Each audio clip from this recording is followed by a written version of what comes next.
Hey, good day. I am coming out of my morning readings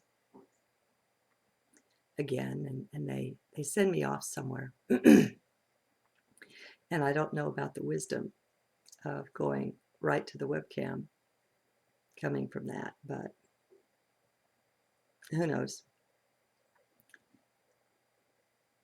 I thought that I might share how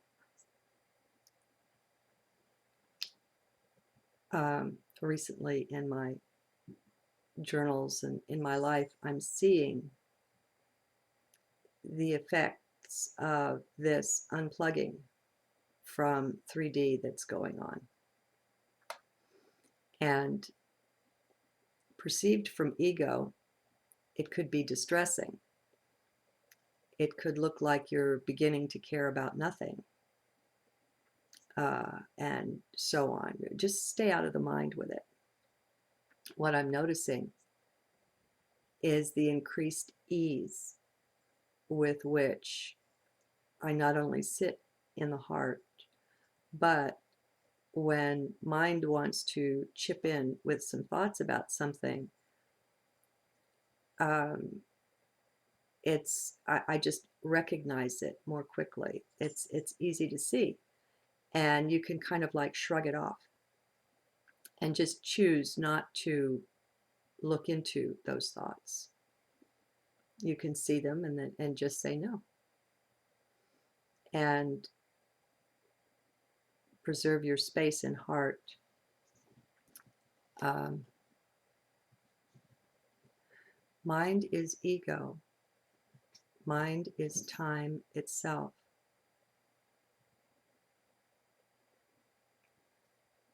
And it's always in the past.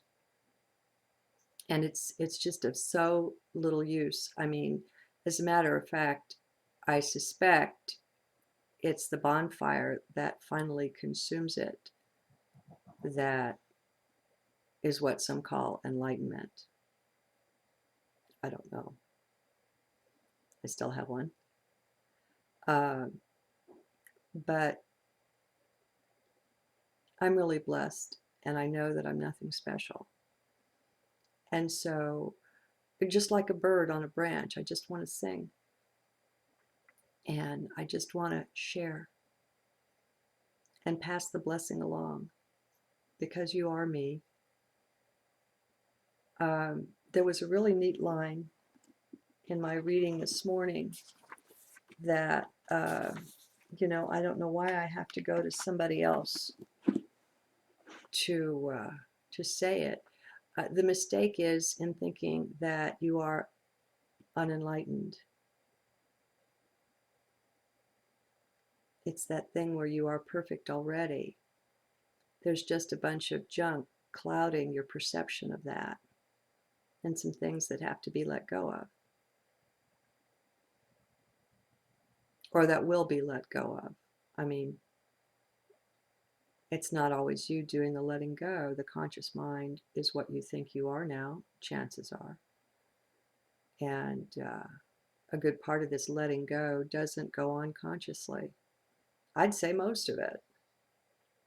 I really would. I think a lot of times when something comes up in our awareness, in our consciousness, and we recognize it as a choice point, do I let go of this or do I keep it? Is it valid for me now? Obviously, it once was, it's there. Or maybe it was just a part of programming, but the choice is to be made in the moment. But a lot of times, what's happening isn't that you're making that choice. It's that you're acknowledging that somehow, some way, that choice has already been made. And you're just recognizing that. You're just acknowledging it. It really mucks with the sense of time. It mucks with so many things, the way this stuff goes on, that it's really best to be out of the mind because it just mucks it up, you know? And the mind isn't useful to you in this arena.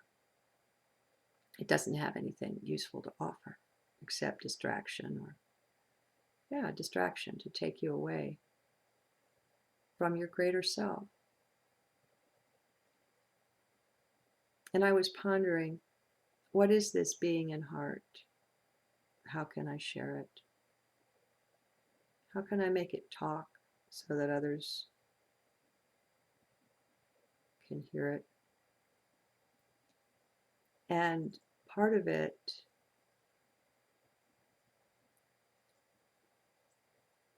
you're not thinking anymore. You're listening.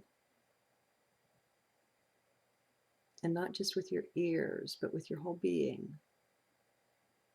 You're listening. You're just attuned. You're just awake to the now moment. There's nothing inconsequential around you, from a bird's song to stepping on a tack to everything that's in your now moment is precious and priceless. And it's a part of an ongoing communication which can be perceived from the heart. And so I was seeing how it is much like, but then it's not like a conversation either, because for a conversation there have to be two to converse, and there's only one. So maybe it's just like a being. You're just being that higher self, and you're having the knowings that that one has. And maybe while there's still some vestige of mind or ego or something with us, we might perceive this as if we're being shown things or told things. But it's really not that, because you are the shower as well as the showee. I mean, you see, surely you can respect how tricky it is trying to talk about this stuff.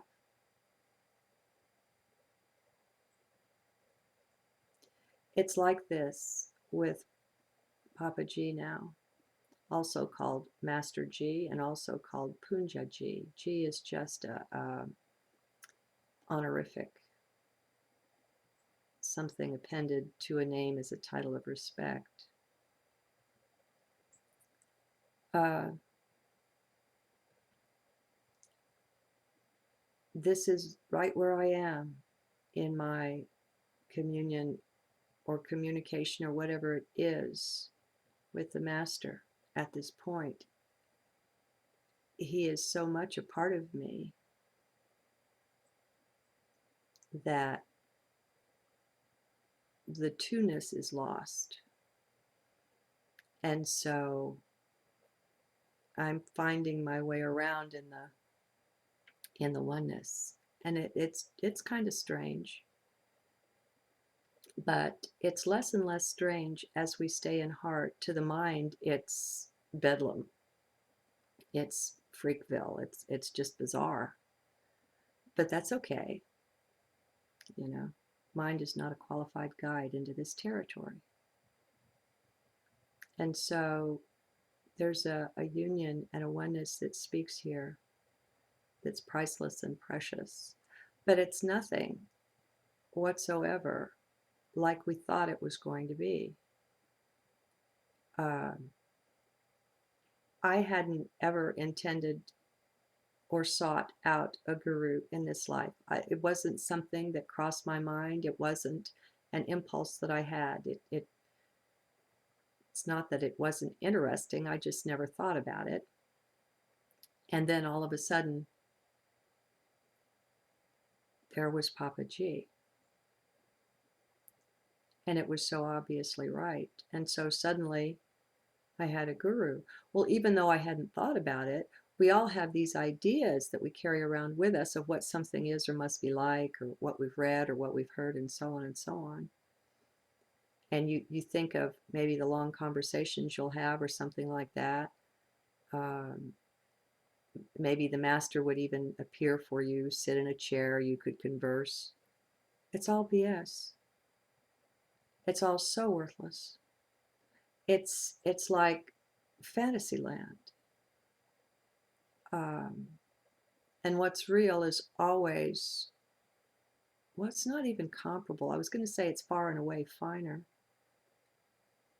and more fantastic, but it's not even comparable because you don't compare something to nothing. The comparison collapses. It doesn't work. So, in one sense, I'm in a very strange land within myself. So, whatever. Words get more and more tricky to use, but I'm okay with that.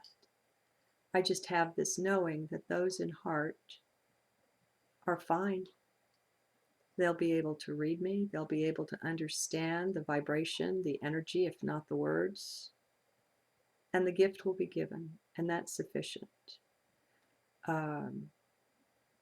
If you're a sun, you must shine.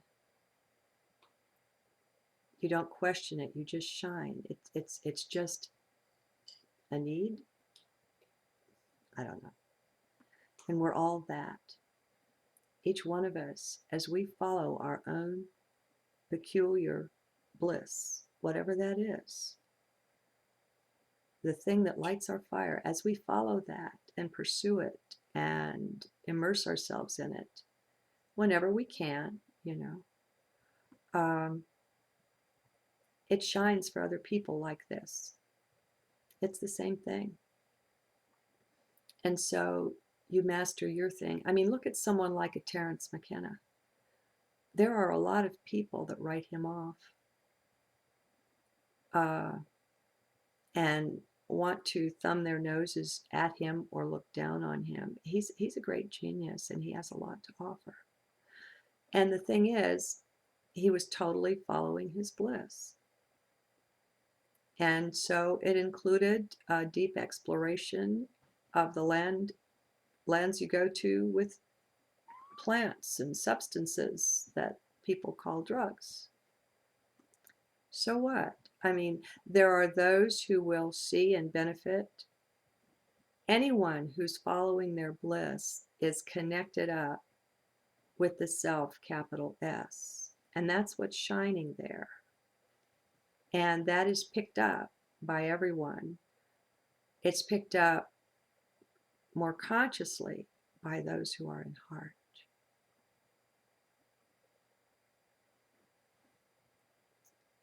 Crazy. Oh, one thing, I'll close this out. One thing I read in the few pages that I managed to make it through this morning that pleased me quite a lot is that Papaji said, was commenting about someone who'd written a long letter about something to do with an awakening experience or something. And then when he was quizzed about it later, he totally had forgotten what he wrote about, so he couldn't answer to it. And Papaji, it's not that he praised that, but he just, it was a mark of approval. And I guess I felt a wee bit unsure of myself, because as I write these things, it just, I don't know what I've written.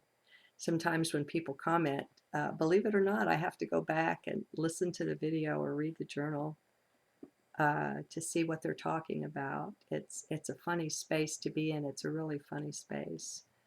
But I'm probably one of the happiest beings on the planet. So what's wrong with that, right? Good day.